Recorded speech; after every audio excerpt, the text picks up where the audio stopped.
बिस्मिल्लाहिर्रहमानिर्रहीम।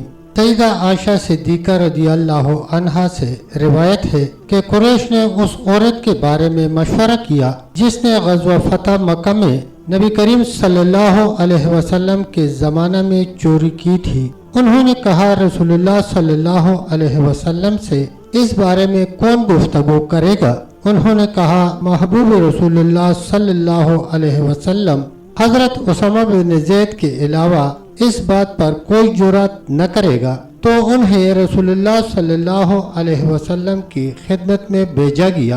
तो उस औरत के मामला में आप सल्लल्लाहु अलैहि वसल्लम से उसामा बिन ज़ैद ने गुफ्तगू की तो रसूलुल्लाह सल्लल्लाहु अलैहि वसल्लम के चेहरा अक़दस का रंग तब्दील हो गया और फरमाया, क्या तू अल्लाह की हुदूद में से एक हद में सिफारिश करता है? तो उसामा रज़ी अल्लाह अन्हु ने आप सल्लल्लाहु अलैहि वसल्लम से अर्ज किया, ए अल्लाह के रसूल सल्लल्लाहु अलैहि वसल्लम, मेरे लिए मग़फ़िरत तलब करे। जब शाम हुई तो रसूलुल्लाह सल्लल्लाहु अलैहि वसल्लम खड़े हुए और खुतबा इरशाद फरमाया और अल्लाह की तारीफ बयान की जिसका वो अहल है। फिर फरमाया, अम्मा बाद, तुमसे पहले लोगों को इस बात ने हलाक किया कि उनमें से जब कोई मुअज़्ज़ज़ आदमी चोरी करता तो वो उसे छोड़ देते और जब उनमें से ज़ईफ़ चोरी करता तो उस पर हद जारी करते। और कसम उस ज़ात की जिसके कब्ज़ा में मेरी जान है, अगर फातिमा बिन्त मोहम्मद सल्लल्लाहु अलैहि वसल्लम भी चोरी करती